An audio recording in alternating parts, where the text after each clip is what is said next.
And hello again, boys and girls. Welcome back to the channel. It's of course your host Marley Startled, and it's another after action review or after action report of Prussia, a nation that goes through a large amount of change throughout the period and eventually becomes a sort of antagonist for the later game. Now, as Prussia, you have a pretty direct list of objectives you need to achieve, which means that if you're a new player, it gives you a lot of direction to do to follow. Of course, with the first formation of North German Federation before establishing Germany, and then, of course, taking Alsace-Lorraine. Now, Germany is great because it starts off with a very strong position. However, it can be seen as a bit of a trap for newer players because although it starts off technologically rather advanced with a pretty advanced industry, you'll be fighting a lot of wars. It's a combination of diplomacy, warfare, and industry. And for the most part, although early on you'll be pretty much ahead in terms of warfare, by the sort of mid to late game, sort of the 1880 sort of period, you're going to be struggling to catch up with France, Austria, and even to extent Great Britain, which is, of course, had ended up with an independent Wales. There you go. Yeah, it can be seen as a bit of a trap nation because, of course, from playing Vicky 2, you think gross Germaniums and you can advance willy-nilly, but it has some big oversights that may catch out some young, well, not younger, some newer players. One being that its sort of agricultural industry is rather behind, and that it has to depend on a lot of a lot of consumable goods such as groceries and food, either from external forces or build its own at the expense of reducing its industrial growth and its military growth.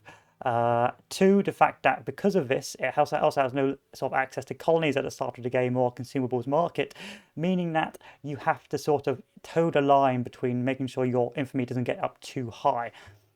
And what can often happen is your infamy gets too high from your expansion, other nations embargo you, and you end up in a sort of a situation where you are deprived access to resources which your basic pops need, which can then, of course, cause high radicalization. It has a fairly stable government, but as I've said, the lack of early resources and the initial push for diplomacy and warfare means often your consumable goods will be put on the back burner, meaning that your sort of consumable goods industry of food, grain, and liquor and so on will be something you do sort of after establishing your objectives. That is, of course, taking old German lands. So when I first started Germany, I made a couple of mistakes. So this was the Anabead AI mod. So this is the AI on steroids. As you can see, France is a god machine. I suspect France is so OP because it's got access to other nations that it can easily form a customs union with, which are fairly developed. But in any case, I started off, and the initial plan was, of course, to hard research military warfare. Because although industrially you can be weak, if you hard research military, you can, of course, become very, very strong early on. And although on paper the other nations economically are stronger, your armies will be better. And you start as Germany with a very developed military tech. So if you keep rushing down military techs, you can, of course, get rather powerful very quick. And of course, as most of your mid game is going to be warfare, it's important that you really are focusing on warfare first. Simply because if you try and focus on industry first, Germany starts with sort of issues not accessing valuable resources abroad initially, and so you won't be able to compete until you've really asserted dominance in the German sphere. So the first research, actually, I lied, was in fact going down to pan-nationalism and then using pan-nationalism to get diplomatic annexations of Prussian states.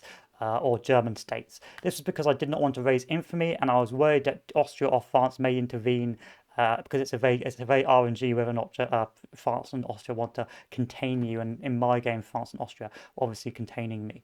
Also, because I didn't want to get infamy too high, I thought it was necessary to peacefully annex until a certain date. So what I did is initially I researched pan-nationalism, used bankrolling and improving relations to get Hanover and the other states in the north into my customs union, and then, of course, peacefully annexed until 1860, where I then, of course, did war by timetable and declared war on Austria. A year in advance, before 1860, I built up some more barracks, and of course, I built up a very strong industry of tools, iron, coal, and steel, which, of course, again, Germany starts off with railways and some steel industry, which makes it very good industrially, but very weak in terms of consumable good products because it does not have a very strong agricultural base.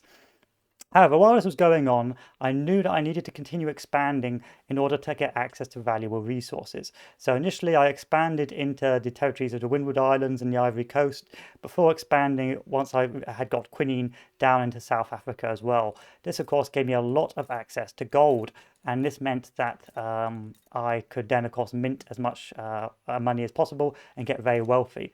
I also made a very tragic mistake, and that mistake was subsidizing my urban centers. Towards the mid game, I was really struggling to develop my economy. I had no idea why, and it turned out that a lot of my industries, my tools, my iron, my coal, were taking about 200 to 300 grand a month or a week from my income, and it meant that I was having to raise pops and cause destabilization. I probably should not have actually done any subsidies at all, apart from the iron railway network. This then, of course, turned my eye to where else I could expand. I did some lazy expansion into Chile as well. And then, of course, I found something beautiful over here, which is this collection of states. Of course, these states here have got an awful lot of gold. And of course, gold is good because it's free money. And so I immediately set about absorbing all the gold as much as I could. And then I did come up with some plans, of course, to try and invade Peru and Bolivia, but we had some issues later on that stopped that. So after passively growing, I came into a few issues, with the first issue being population. Unfortunately, the starting political classes, the petite bourgeoisie, or the junkers and the aristocrats, and then later the petite bourgeoisie, are very anti-migration, and so it was very difficult to get multiculturalism through or freedom of conscience or no migration controls. This, of course, meant that after a certain stage, my pops reached sort of maximum, and I couldn't find any more work for a lot of my pops. Equally, with the AI more on steroids, it made it a lot harder for me to do a generalized economic system. I couldn't just go do a bit of agriculture, do a bit of iron, do a bit of steel, because what would happen is the AI on steroids would just take half of my product. As you can see, I've got 11,000 trade orders coming from the AI, basically depriving me of 11,000 tools. That meant to reduce the price of tools, I had to make more tools, which cost more resources. And before I knew it, I was having issues with radicals. This, of course, was further exaggerated by the lack of relations between Austria and France, meaning that I couldn't get access to grain in a lot of cases. And so I think, as I've learned, is that if the AI gets better, generally speaking, you've got to be a bit more finite in how you build your nation. Equally, in terms of politics, because of my all-round approach, I had an all-round sort of consumer base, and initially I focused once again on the lazy tactic on mass consumer goods or consumption taxes. And unfortunately, I think if you really want to boom as Germany, you need to repress the more irritating parties. So you can see here now I'm sort of repressing the petite bourgeoisie and suppressing the rural folk. Anyway, by 1860, I was ready. I had most of the North German Federation, apart from Bavaria and some southern states, and I declared war on Austria. Of course, because my military tech was simply better, because I hard researched military tech straight after doing pan-nationalism, I beat Austria rather easily, and then of course formed the North German Federation. At this stage, Russia declared war on me, and as a bit of a larp, I pushed to make an independent Poland. Then, of course, it was just a case of continue expanding what other resources I could get, so some sort of dye works and things like that. And then, of course, I declared war on France to take Alsace-Lorraine. Now, France has been on steroids the entire game. It had Spain in its customs union, and it had most of South America. Of course, Britain didn't do much to stop that, and eventually just ended up being cuckolded by the French. And so initially I tried to add to my diplomatic play, adding Spain to my transferring them to be my subject, but alas, this did not work because halfway through the battle or halfway through the war, France peaced out and Spain never actually became part of my subject. Became a subject. This in turn meant that I had a massive infamy, which I'm still trying to reduce now. It was around about 1890, and of course, then the Black Blockade and the customs union issues started to occur, and problems started to arise. So it definitely is a nation that that requires you to be limited in the extent of your expansion where possible, because of course, as with a lack of a customs union or lack of foreign access to good resources, you will eventually be starved by your geographical position, much like the historical Germany. So, of course, I got the Netherlands into my custom union for a while, but that high infamy pushed the Netherlands out. And this meant that I spent a large part of the later game recovering my economy, realizing the subsidies and stopping them, and then trying to build up my consumer goods base, because at that stage I could no longer really feasibly do any more aggressive wars of expansion, because economically every war now was really bankrupting me, because of course I sacrificed industrial might for military might, and so now it was the days of reformation for my nation, about sort of stabilizing the status quo and preventing revolutions. It was getting to some stages where I was having revolutions every other week, or threats of revolutions every other week, and so I had to eventually begin stabilizing the radicals. And to do this, I then began the mass expenditure into subsidies and police work, or policing. This really helped with the gold, because the gold really just became, I'm thinking next time I play the UK, I'm going to be gunning for this bit of territory here, because it's a license to print money. Same over here as well. It's pretty much a license to print money with this gold. There was also some gold in Peru, Bolivia, but I never got that far because my navy was pretty pants, because I never invested in it. In the end, this became a sort of attempt to limit France wherever possible, with sort of wars of limitation and liberation. But unfortunately, the nature of the diplomatic system is at the start of every play, I've got to actually ask for a treaty port or to conquer territory. And this means that it raises my infamy, which then reduces relations, which then affects my trade. And so in the end, I just had to try and outpace with economic growth. So I ended up closing down the army. This is the stage where I'm rebuilding it to get higher prestige, because as you can see here, the Austrians are now beating me, even though I have a higher GDP, because it's got a higher standard of life and more prestige, which unfortunately is a product of having a high military rank, as well as, of course, little bits and bobs. I probably should have done more of the events like get the Suez Canal, etc., etc., but I was lazy and I didn't bother, and so now I'm fourth. Rather amusingly, during the war for Alsace-Lorraine, the Americans tried to join the war, and so I brought the Chinese in, or the Greater Qing, as under the obligation that if we won the war, they'd become a recognized power. And so so began the massive wars over the front. And of course, when I was doing trench warfare, I was taking massive casualties on the front. I was still pushing, mind you, but the amount of casualties were like their 60,000 to my 200 to 300,000 casualties. In the end, Greater Qing became recognized because of that war, and now I'm sort of resigned to never catching up to Greater Qing or their sort of prestige or anything to that effect. Really, France just was a complete monster. There's nothing militarily I can still beat it, but because of my infamy, if I attempt to do so, I will just be contained. So wars of French limitation just no longer really work, and so I just embargoed it in the end and hoped that that would reduce its growth. Spoilers, it didn't. I don't know what happened, but France was an unbreakable weapon of mass destruction. It had fingers in every single pie. It had, it's got puppets in South America. It's got custom markets everywhere. Really, it's uncontested. Whereas the British sort of sat meekly by doing nothing for most of the game. And as you can probably tell, failed dismally. Of course, this is when it got to the stage where the game started massively chugging, even more so because the AI was so optimized. And after a few revolutions in Russia and a few revolutions in Austria, there was no revolutions in France. There was some in Great Britain. The game just sort of fell down into me go to decisions, select enable auto build, and then subsidizing all my industry and then sitting back while the game played out. Because as you can probably tell, it's taking a long time for anything to occur. And this has been a point sort of found by the developers of Paradox.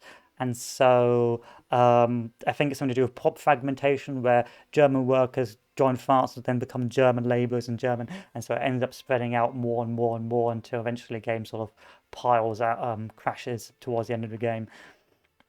So in the end, I was sort of resigned to just trying to outpace in terms of GDP, which is doing okay, outpace in my standard of living, and of course outpace in in prestige by building up my army. So towards the end, I'm starting to build more and more barracks. However, my population is no longer growing as much. As you can probably tell, I don't have many peasants left who can do that job because of the migration rules. Unfortunately, again, my government was sort of shanghaied because of my playstyle, and so I had a lot of anti-migrant, anti-equality parties until the late game. And so this means that I've had a late boom. You can probably tell when my pops grew, 1860, and then of course as soon as I get multinational or multiculturalism and of course freedom of conscience, the population has rapidly increased since then. But yeah, it's one of those things. Again, my playstyle was wrong on that. I've been playing with Great Britain and so on, with a massive customs union and pretty stable politics. You can get away with massive consumption taxes, but actually I needed to use my authority to limit the power of certain political parties, which I never actually did. And so there was a pretty sort of, what do you call it, turbulent period for Prussia throughout my game, as I had a lot of stakeholders, which again, because of my nature of my playstyle, while I try and become self-contained, meant that they've all got an equal say in the matter. And they're all prone to revolt or radicalize unless you suppress them, which I did too late.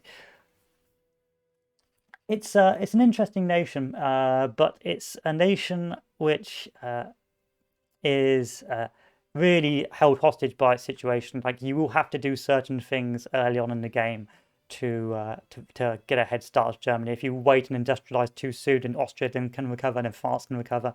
So you really got to push a certain playstyle early on of militarism, and then first multinational pan-nationalism, followed by military, and then once you've actually secured your historical territory, then begin industrialization and, of course, improving your consumer goods and so on and so forth.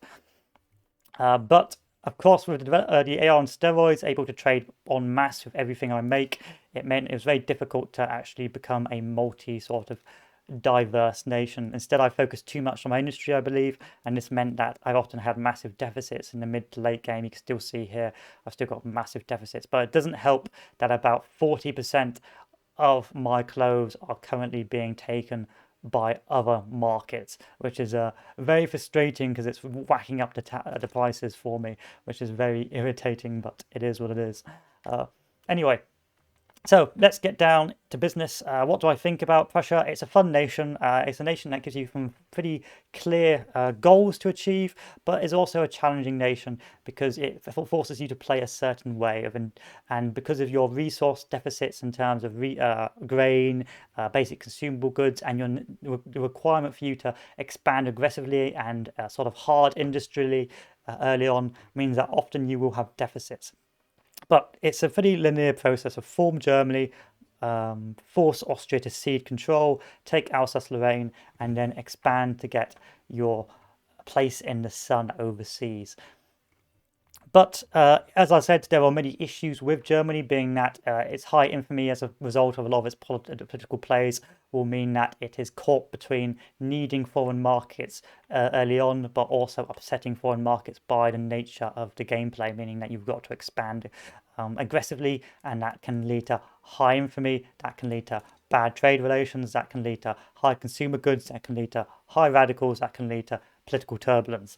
So you've got to really sort of play the game carefully, and being greedy, like trying to get Spain into your sphere, is not the right way to play. Instead, you should be establishing, and then once you've established, begin limiting the power, perhaps breaking down Austria by returning territory or releasing states, or breaking down France by doing the same. At this stage, I've simply given up though and just set up accordingly. But it's a nation of very interesting sort of dynamics, and again, it's a political system that's fairly stable early on, but of course fairly backward as well. So a lot of the time you'll be trying to push your nation towards liberalization to get those extra bonuses to your population and therefore your workforce. At the same time, I've had to liberalize a little bit more in terms of sort of autocracy and legal voting, because of course that pressure from radicals, and that most of the pressure from radicals comes from that low standard of living, because of the decision I made to focus more on heavy industry rather than actual consumer or resource goods. because if we talk about Germany's actual resources, at the start of the game it has no access to dye and it has no access to silk. This means that it will not be able to produce fancy designer clothing early on, and it won't be able to produce or go to mass production of clothing early on.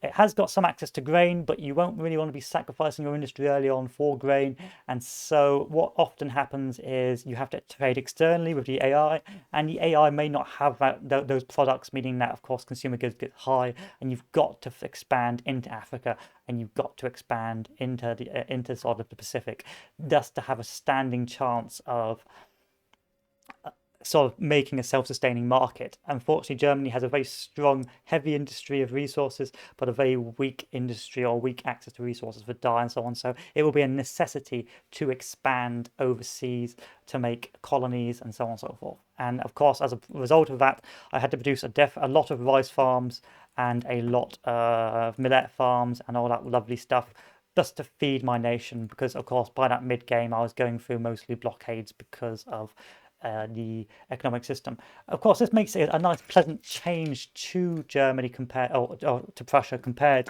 to Vicky 2, which was just a god unbeatable antagonist, because you can very much easily contain Prussia or Germany economically if you deprive it of access to foreign resources or luxury resources overseas. So again, in multiplayer games, I suspect early on the poor Prussia player will be dabbed on by players thinking of Vicky 2, thinking he's a danger, but in reality, if you keep Germany self-contained and deprive them of access to those luxury resources, it does become more or less dependent on mid to late game on economic trade with foreign powers. Of course, once you do get to artificial silk and artificial dyes, things get a little bit easier for Germany. But during that mid to early game, you are economically dependent on others regardless of what you do, because you simply don't have any silk and you don't have any dye and you don't have any luxury goods when you first start the game. So you start off very weak and then become sort of the challenger to the economic status quo. And I suspect in multiplayer games, often Germany will have to be making plays in conjunction with other major powers such as Great Britain or Russia to get places in the sun, because otherwise they won't be able to succeed, simply because if they are contained and no one wishes to trade with them, they can be effectively killed in the cradle by the economic models of the game. Now, we've talked all about that. We've talked about how Germany starts, its sort of benefits and strengths. Now let's talk about my Germany and go through the different statistics. So, of course, bureaucracy was extremely high because at one stage I was, of course, making an awful lot of reforms for my social security and my law enforcement, and that was to hopefully lower the constant rise of radicals, which are just rising regardless, because, of course, a lot of my political parties are currently unhappy. Oh, they were unhappy, but they're not unhappy anymore. I think it's a standard of living, and the standard of living becomes because of the staple of goods, because of the lack of consumable goods, mostly because other nations keep on fucking trading with me and taking all the stuff I want. So I'd like to just embargo everyone if I could get away with it, because they're just demolishing me economically. Like you can truly just starve another nation just by buying all the resources. I mean, I've got all of this on mercantilism and with the highest import tariffs, but it doesn't matter, they're still going to trade with me regardless, and it means that I'm just sort of my pops are getting angry, but I can't do anything because the other nations. I think this is a known bug. There have been the Steam discussions about this, and it seems that there are options such as wars or reducing relations or buying the product back, or even just embargoing. But it can be very frustrating when you're trying to build up an economy and everyone's buying the goods buying the tools you need to make the rest of your economy function. So you spend most of the game building more and more tools. Authority stayed fairly high, and I made the mistake early on of spamming sort of consumption taxes, which isn't a good idea as Germany, because your pops will need as much money as possible to actually sustain themselves during the consumable hardship period of the Prussian playthrough. So this eventually became used to suppress the petite bourgeoisie and the rural folk, because they both have sort of anti-multicultural and anti-migrant sort of policies, which I don't like, and I needed them for more pops, because I needed more pops for more workers. Diplomacy was a pretty standard game of getting Sweden to the customs union, trying to improve relations with Austria and failing dismally, because I had too high infamy, and then eventually getting the Netherlands into a customs union and getting Poland into a customs union. You can see which I've just about achieved. I then began some soft diplomacy overseas to try and take these markets, and then I did hope to get Peru into my market as well, and fought an unsuccessful war because I couldn't land to get the gold reserves. I think you can play a very cheeky game as as our major power and just go gold hunting. I suspect that's what I intend to do later on in my playthroughs, especially as France. I can't wait to just go pillaging for gold across the world simply because that is where the money is. Like if you look over here, I've got 572k from minting. So, you know, gold is good. Gold is definitely good. And I think the meta will be in sort of multiplayer games rushing the gold reserves. So expect anyone getting clapped by Great Britain to try take that gold reserve, and expect fights over this sort of bit of territory for gold as well. And of course, I did see a USA game where a US player just ran in to take all the gold from Peru and Bolivia, leaving poor old Brazil left goldless. So expect gold. Expect a lot of gold warfare. Okay, and then of course economically, I'm not doing too badly. Don't worry about the massive spike. It's just the nature of the new load save, and of course you can see a lot of my cost is going into government administration and of course into subsidies because was it welfare payments and stuff like that. I think at a stage as Germany you do have to go through welfare payments and that because of your low consumer goods, simply just to keep the radicals unhappy. So I'd recommend doing that just after conquering Alsace-Lorraine, once you're going through your economic reforms or your economic growth period of your game, which is sort of after the Alsace-Lorraine war. Then, of course, we've got stuff such as diplomatic pacts, because I'm bankrolling some nations, such as Denmark, to get them on side. Bankrolling extremely useful to get people to join your customs union. And then, of course, I've got a bit of interest and but not too much in subsidies now, which is nice. Of course, a lot of my cost is coming from construction goods. I could pause this now or reduce it down, and of course, make a lot more money doing that. Alternatively, I could raise taxation and get some money back if I needed to, or lower the wages, and so on and so forth. Of course, with GDP, you can see the stages where it boomed, the start of the Brothers' War, followed by that sort of Alsace-Lorraine War, which you can see by a little dip there.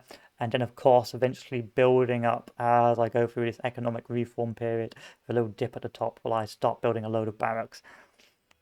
Like I said, you really, once you've got to stop fighting the wars after a while. If you keep doubling down on your army, you won't have an economy to back up your later sort of equipment. And another point is that you need rubber and you need certain other consumer goods to actually use the later modern equipment, such as radios and tanks and so on and so on. You do have oil as Germany, but the big thing you need to be wary of is if you overinvest in your military tech, you will end up with an army you cannot sustain, and you will be clapped because your economy will collapse, and then your troops will lose their combat effectiveness.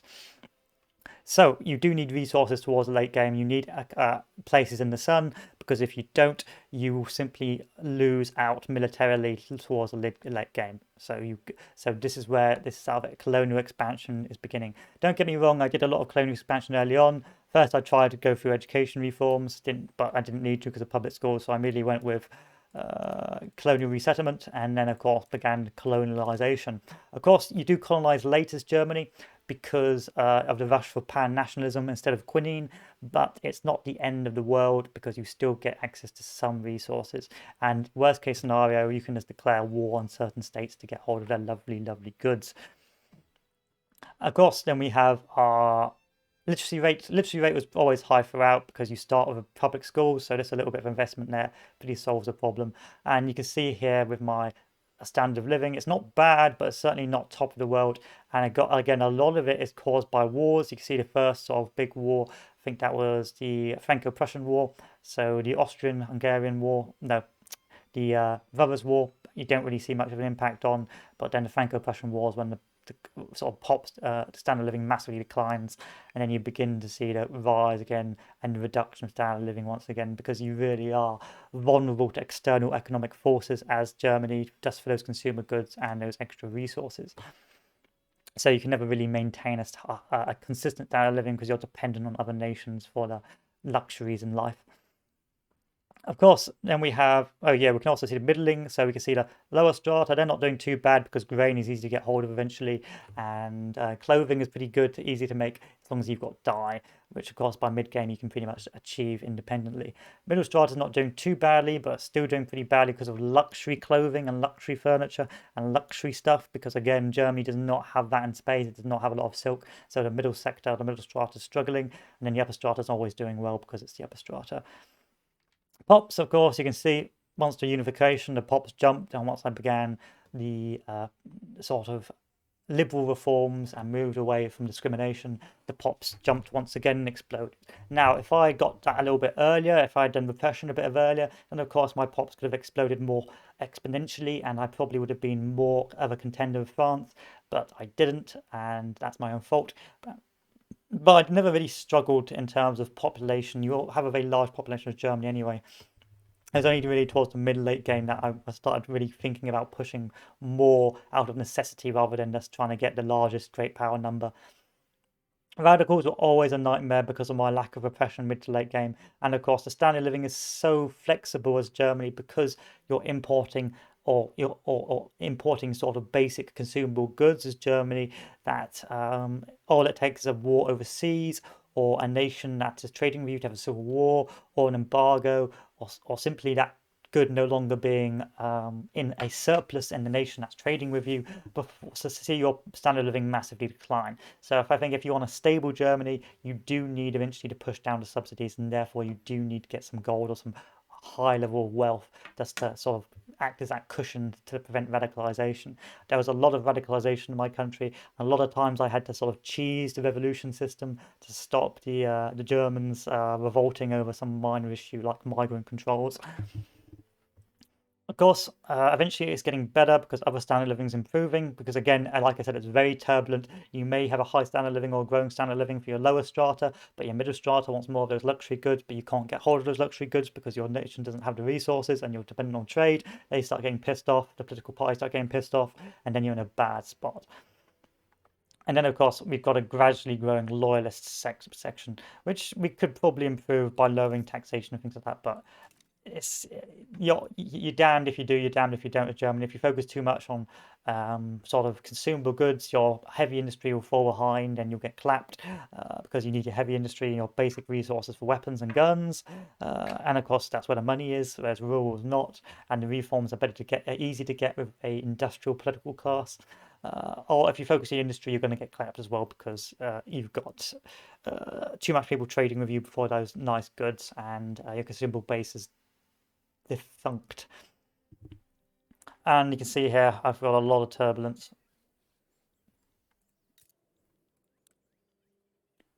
Even though people are making money, I've still got high turbulence simply because of the nature of the consumer goods market, because it fluctuates too much, and fluctuation is what causes radicalization. So it doesn't matter if you're a consistent level of poverty, as long as you're above the poverty line. It's the fluctuation in standard of living that really screws you up as Germany because of that trade market. So it's very easy to kill Germany in the cradle. And then, of course, we get over here our laws. So let's go with great powers. So great powers, of course, once Qing became recognized with the Franco-Prussian Chinese-American War, the Chinese just popped off, and they always were popping off. They still got a pretty low standard of living, but it's what it is. There's nothing I can much do about it. The French population is disgusting. I have no idea how they managed to get that high. I never could beat that. Really, I could beat Austria economically, and I eventually could beat the standard of living, but because I didn't play the prestige game of doing certain events or decisions, I'm too far behind to catch with Austria. I'm not waiting till 1930 to pop off and eventually overtake him just by spamming military. I'm just not going to do that because the game takes too long to do. But France, I don't think I could never beat in terms of GDP. Militarily, I suspect I could, but again, because of the infamy system, I just can't break it down too quickly. I mean, there was certain times that I was really just in Paris as holding it, and wasn't a dent to his economy. It just goes up and up and up. Like even with the big wars, there's no real decline. I don't know what France is, but it's a godly monster. And then, of course, you've got Great Britain, who always is a very anemic nation, which is disappointing. British Raj, which, of course, didn't cut away. And then Russia, which I don't really know why it became a secondary power, because it's still got pretty high GDP, but I guess it's a standard of living and the prestige. It did have a few civil wars during this period, but it looks like they've still been able to come out on top. I don't know if they've still, and they've still got stuff, and that's probably why. And of course, you got Spain. Spain still pretty hoggers in the AI or Anabid AI mod. I think that's what it's called. I'll link it in the description. And then of course, two Sicilies following close behind. Your usual suspects. United States is slowly popping off, but again, it's still having issues. I mean, the AI mod does mean it does expand more naturally, but I've had it happen where the United States does form the whole United States, and I've had it happen where this sort of happens. But normally it does better than the normal way it does. The Ottoman Empire hanging around with its GDP, and the Netherlands following close behind, and then everyone else is sort of bleh. There's no one that really stands out in terms of being a minor power. Yeah, there's no real big powers here that are just minor powers, so that's fine, and that's fine. My big mistake was I would be the third greatest power right now if I hadn't recognized Greater Qing, but I did, and now and now I sort of regret doing it. So laws. So we take a look at our overview. Let's not even bother looking at this. It's just you see better data elsewhere. Uh, so you can see our new government. We have a progressive party, which I did help promote. So because I wanted migration, a liberalization, and I wanted diversity to increase population, to increase my workforce.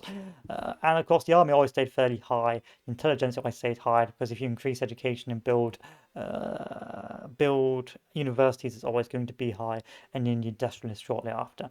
I did go through a period of bolstering the communists as well, simply because they have some interesting policies like what do you call it?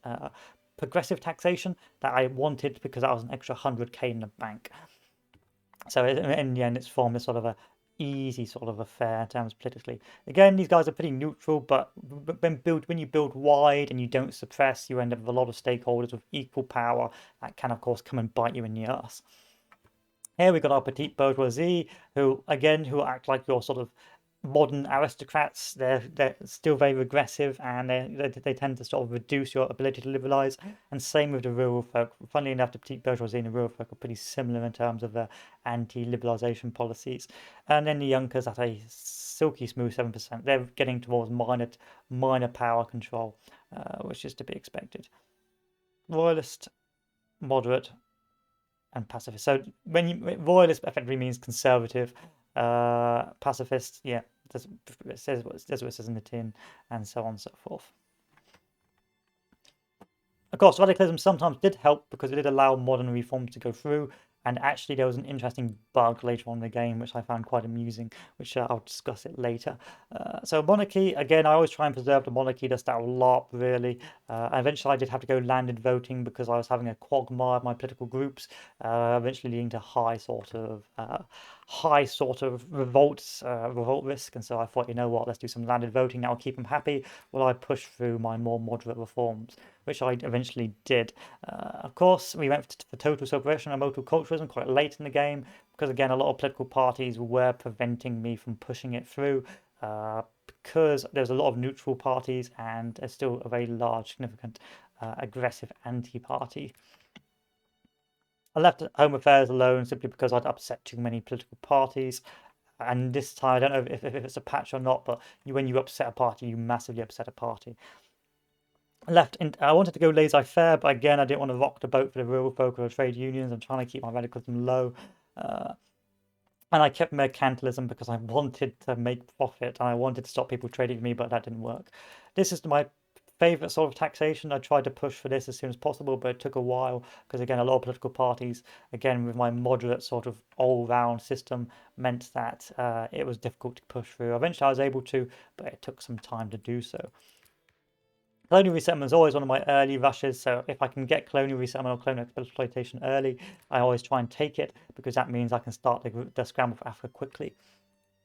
Dedicated police force, I did want to go for militarized, but again, too many boats rocked and so I went for dedicated police force in the end because I knew that this would, in the end, hopefully reduce the radicals to a healthy number, which is sort of doing, but not too much. Public schools you start with, private health insurance is just another way to reduce mortality.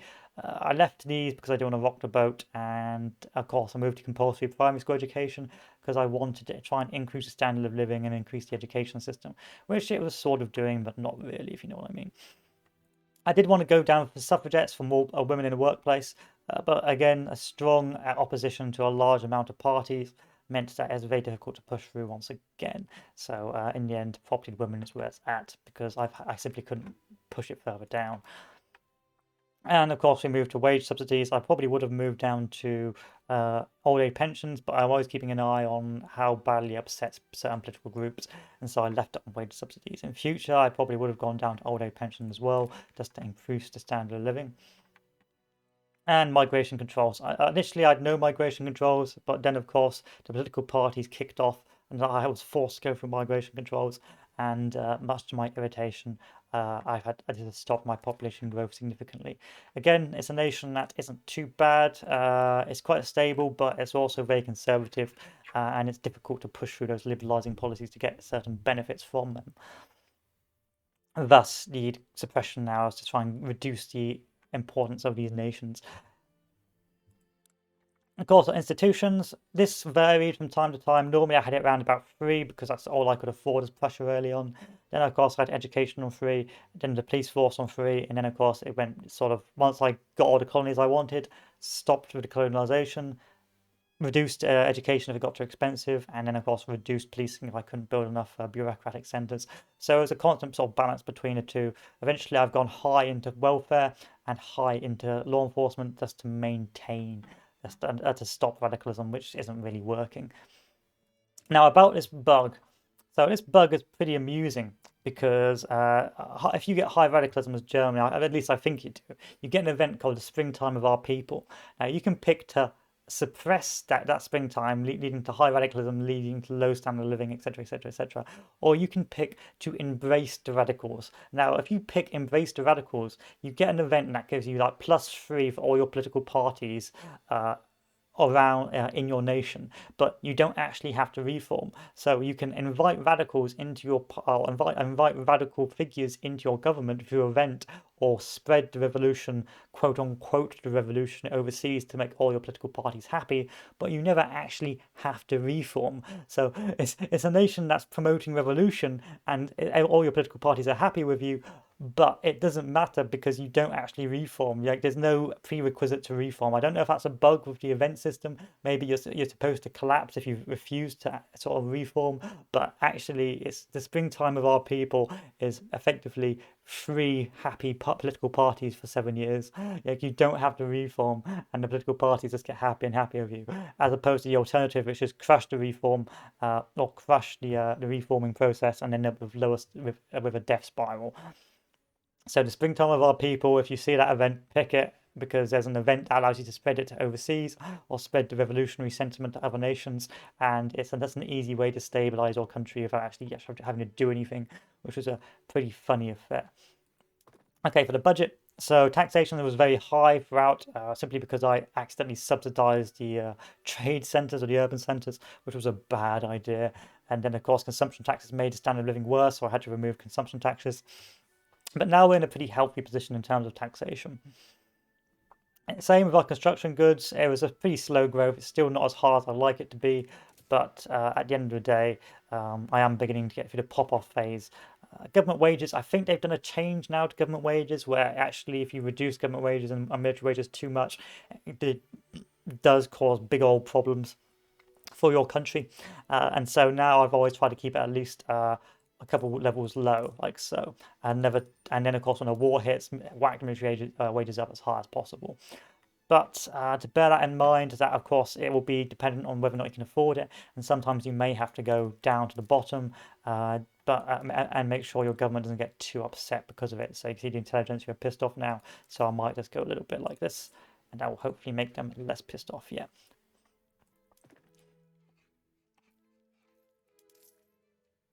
And of course, our income is mostly from income taxes, followed by dividends, tariffs, and then minting. Mint the gold is like half my economy. It's like 500,000. So what? 2.35, 10, 15, 20, 25, 30, 35. 5, 10, 15, 20, 25. 5, 10, 15, 20. It's about a quarter of my income is coming from that gold. So, yeah, gold is good. Like Germany, rush for the gold if you can, and try what we're doing your colonial days, if you can pull it off, and not get too high in infamy.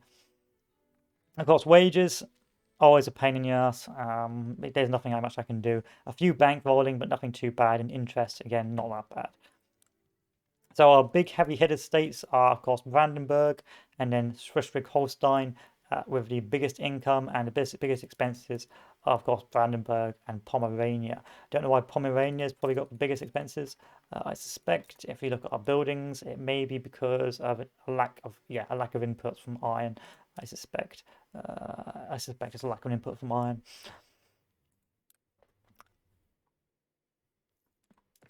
And then our assets, you can see here, we got our maximum credit of 129 million, and we're nowhere near meeting that. So we're pretty safe as a nation.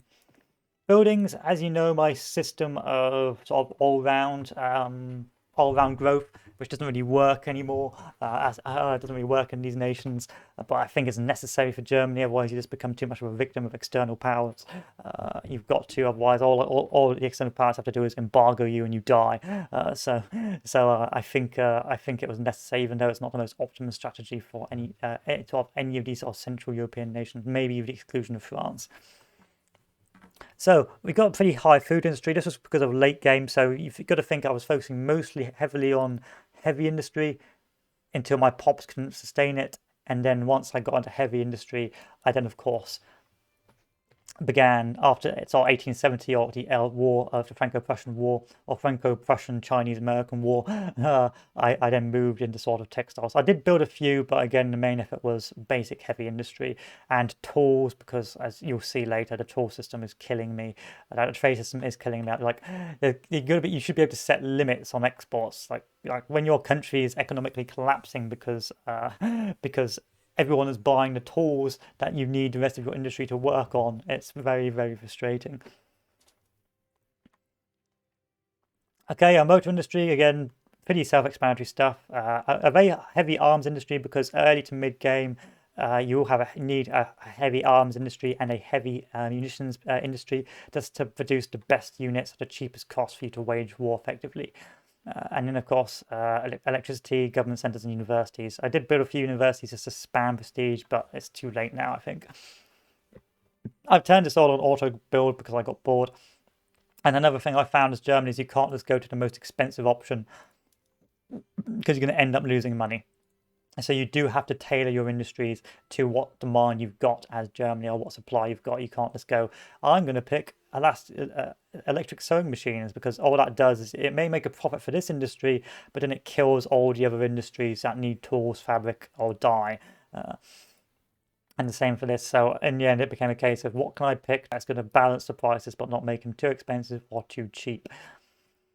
Of course, our rural, look at that lovely gold mine, 16 gold. I mean, gold is good, like this, and 4 gold fields. Just take all the gold if you can. That's what I'll be doing is my French playthrough, just take all the gold. Of course, rye farms, because of the alcohol which you can get, as well as the rice, the wheat farms, so a bit of the wine and a bit of the rice, and then of course rice farms and millet farms. One thing I did find is that sometimes expanding into the colonies was actually a good way to meet your nation's hunger, because you can get some very useful millet farms that produce plus 90 grain per level, as opposed to the plus 70 for wheat farms or plus 70 for grain. So you can spam out millet farms at the cost of your luxury goods, and so you've got to balance the two together. Probably the most optimum thing is just build more wheat farms, but I in the end went with millet farms as well, because that was the demand at the time. Livestock farms with some fabric, because again cotton was hard to get hold of early on, and of course coal mines, because you're going to be a very heavy coal nation, especially with a lot of iron as well, to build tools and to get fertilizer and so on and so forth. And of course we end up with lead, for weapons, and eventually sulfur as well for dyes and artificial silks. Of course, you can see our cotton, you know what I'm talking about, to get that fabric. So the more fabric I have, the easier I can produce clothing at a cheaper price, which means that it reduces demand. Dye out the wazoo, because I needed dye for my clothing industry to optimize it. Some tea, and then of course some tobacco, and a lot of sugar for the alcohol industry. Logging, again, if when in doubt, build some logs. Logs are always a good source of income. Some rubber for the later industries, such as the radio industry for the modern weapons and the planes, etc., etc. And a few fishing wharfs, which never really became too much. Of course, all the oil I could get, because this will optimize me later on. Development, again, pretty standard. Right now I'm on trench infantry because, as I've said before, the big mistake you can make as Germany is rushing all the military, because eventually you'll get to a stage in your tech where you can't go down to squad infantry because you don't have the industrial research for radios. So after you've sort of fought the Franco-Prussian War, you do need to stop and head back into industry to get the new modern equipment if you want to stay current with your military. Or it's just the right thing to do, because you'll be so strapped for cash building up for a war economy that you can no longer really sustain the new modern elements of warfare. So after the Franco-Prussian War, really stop and begin researching to industries so you can get to that next level, which I was in the process of doing. Of course, the Navy was pretty non-existent, and the railway was eventually moving to electric once I'd researched it. Nothing much to say about construction, just that I went back and forth between the three when I had the right resources, which was dependent on the markets. So we take a look at the markets. There's no real point looking at this because, like I said, it doesn't matter. What matters is this bad boy. So you can see here, we end up mass producing food in the end. Again, people taking our food, starving my pops, which really pissed me off. But again, there's not much I can do about it, unfortunately. Initially, it was quite high. It was at the start of the game as Germany. It will always be very high because of the nature of what you need to do to win the wars of the Brothers' War and the Franco-Prussian War. And of course, clothing, again, very high. Once again, because we're the second producer in the world, or the first producer in the world in some cases, and other nations just are taking all of it, reducing the price, increasing the price for my own pops and reducing my standard of living. If I could go isolism right now, I probably would, because like half my industry is just being completely weakened by foreign imports or foreign nations importing my goods. However, we've got to a pretty stable period now. We've got some clothing coming in. Fabric's not too bad. We can mass produce more fabric if we need to. And we're beginning to meet our consumer goods needs towards this stage of the game, because we've gone through economic... this is my economic recovery phase. So after the Franco-Prussian War, we're going through the economic recovery phase. I can't believe you joined the Chinese market, Russia, for fuck's sake. Whatever. Then, of course, we have... our coal industry, once again, a very big coal industry because of the nature of the heavy industry. The tool industry, which will always be a never-ending void because everyone buys your tools. I think I'm the #1 producer. Oh, #2, France is the #1 producer. I think at some stages, I think deficit spending is better and this mass construction, because it seems like you'll never outpace global demand for these items. And so if you just try and build within your means, you'll always be without your means because everyone will have the goods you are making and eating them up too quickly. So I think perhaps if you can debt max, which is very hard to do as Prussia, but if you can debt max as the construction industry just to outpace global demand, maybe it'd be better. I mean, some people argue and say, well, you're making a profit from this, but the thing is, what this is doing is this is increasing the price of tools for my entire industry. That means that some of my industries now are no longer making a profit. That means that a large amount of my pops are now getting a less of a wage or being unemployed, which is causing my country to become turbulent. Perhaps there should be an option for some of my products for me to say, don't export. Rather than just go full isolationism, I should be able to go, okay, this product I will not export to foreign markets. And if it's government owned, like the tool industry is, I should be able to do that. So if it's publicly traded, but if it was privately owned or government run, then I should be able to say I will not externally trade this product. You know, I'm not going to sell guns to the French if I know they're going to go to war with me. I'm not going to sell tools to the French if I know they're going to use it against me. And that only changes if I go to, say, publicly traded or privately owned. And then, of course, they'll let the free market work. But right now, we have a command economy which works in spite of the commander rather than with the commander. I should be able to say, this product don't export to foreign markets. Of course, this may break the economy in the single player, and you might be able to break the AI, but I suspect you can code things in to make the AI get pissy with you if you decide to do that, and lead to sort of open market wars that way.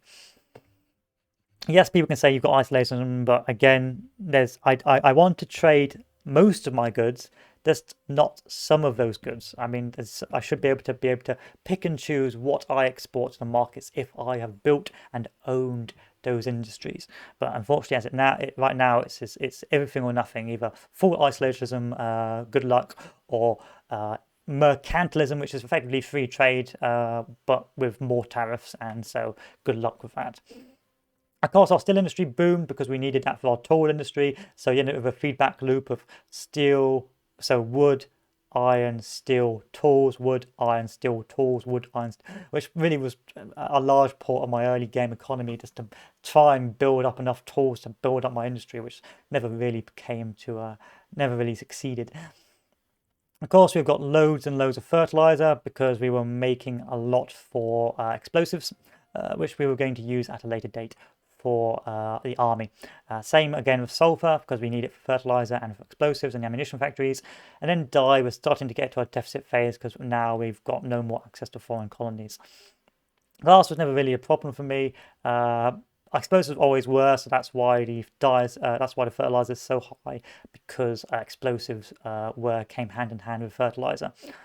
Lead, not too bad, just built that a couple of times up. And again, the locomotive industry, again, not too bad. I could build more locomotives if I so chose. Silk was the big limiting factor until I got artificial silk along with rubber. And of course, it was then luxury goods such as dye and sugar. Sugar was a pain to get hold of. And tea was a pain, and coffee, all the luxury goods were a pain. And because you will have to be picking as Germany whether or not you invest your colonies into strategic resources such as iron, coal, gold, sulfur, or grain, or consumer goods such as coffee or tea, then you've got it's always going to be a hard pick. You're never going to have both unless you really blob. Fruit, again, gold, so much gold. I don't know what to do with gold. Like, got gold for days, and radios eventually coming to the head. So you can see I've turned all of these on imports to try and reduce growth, to stop people buying my product. But if you look at tools, that isn't doing anything.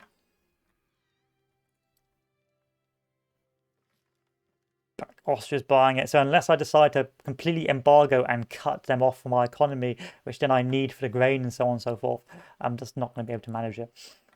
And I think the big limiting factor for Germany is the customs union, or Prussia is the customs union, because it can form a customs union, but you're forming a customs union with nations that already have the goods you have. Like, Netherlands may have some goods in terms of dyes and so on and so forth. Same with Belgium.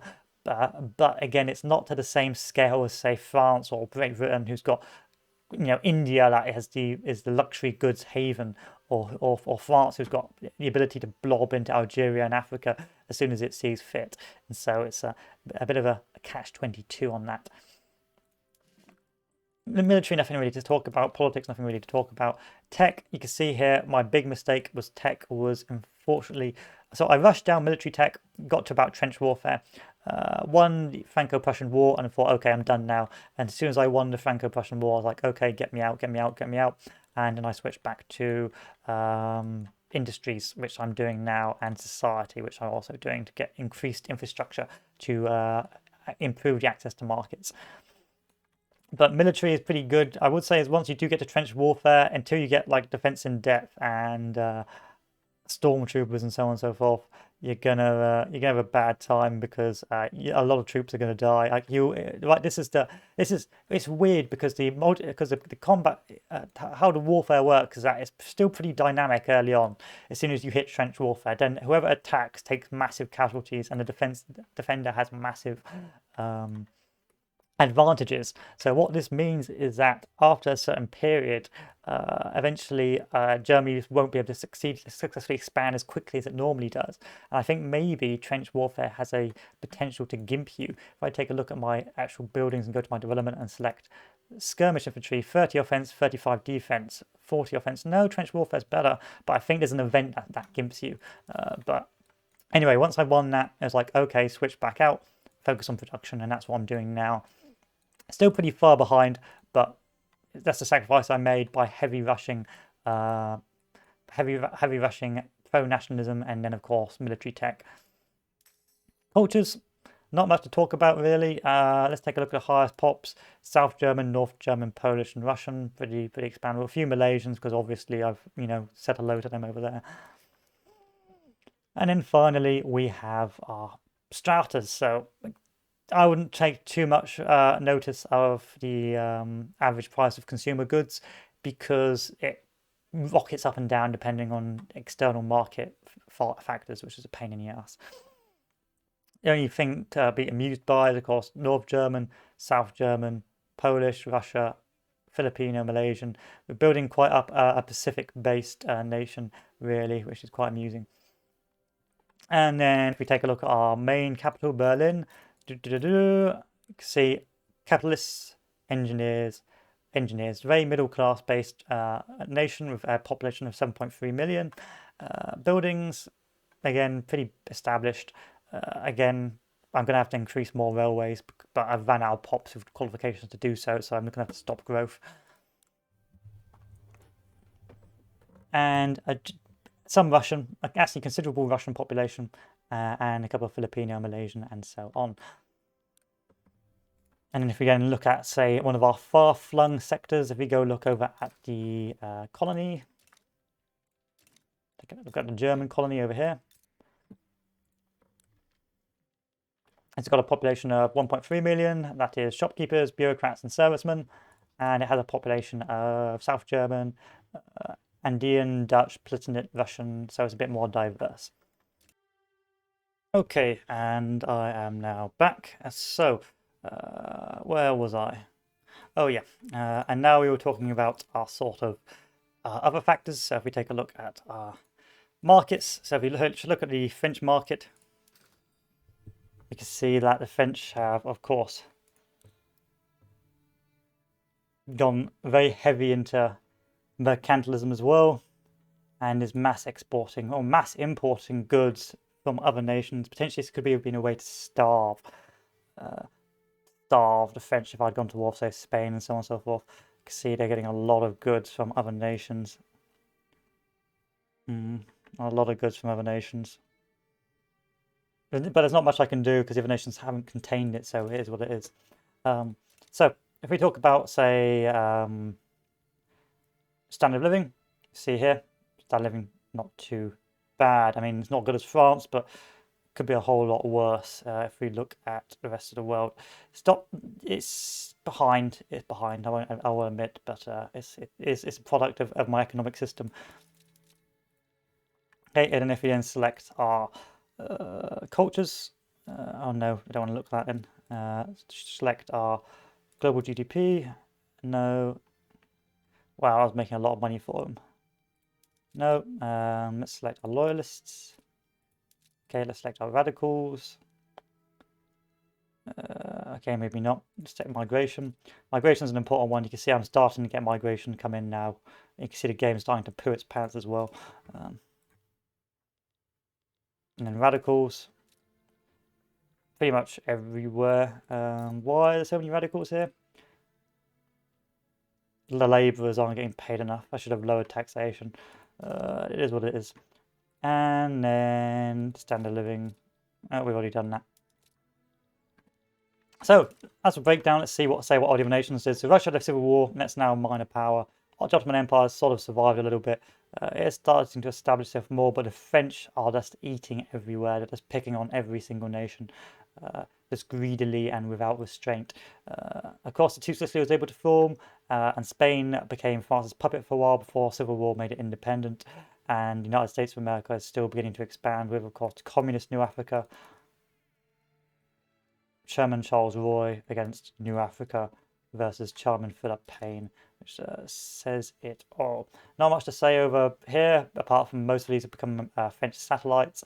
And of course, I've begun my greedy expansion into the gold reserves of the Pacific. Of course, the British were able to do one thing, that is create border gore with the Japanese shogunate, taking Chubu for no other reason than this out of spite, really, I suspect. And Greater Qing has now formed a giant Chinese market that is going to destroy us all. Like, this is a nightmare market, and then the French have pretty much the lion's share of everything else. In short, gentlemen, Germany is a fun nation. It's a nation where you feel very much as an underdog as opposed to sort of the antagonist, like say in Vicky 2, where you really are sort of following a linear process to achieve a clear set of objectives, which is, of course, form Germany, establish German sort of sovereignty over Austria, take Alsace-Lorraine, and establish a place in the sun. But it also has a few issues holding it back, which makes it the underdog. There's lack of access to foreign markets, its lack of a foreign custom union, its lack of modern resources, and the fact that its actions will often upset the current power brokers in Europe means that it is often on a trajectory for conflict. And because most of the war game is economic, most of the issues will be economic conflicts that will cause your nation to be turbulent. And you either have to settle down into your role and try and develop that way, or fight and grow your infamy and become dangerous and become unliked by other nations just in order to survive. And so potentially you either do become the antagonist out of necessity, or you do what I do and you settle down into becoming the sort of secondary, or sort of one of the great powers as opposed to the greatest power. The Anabid AI mod, what's it called? Let's take a look.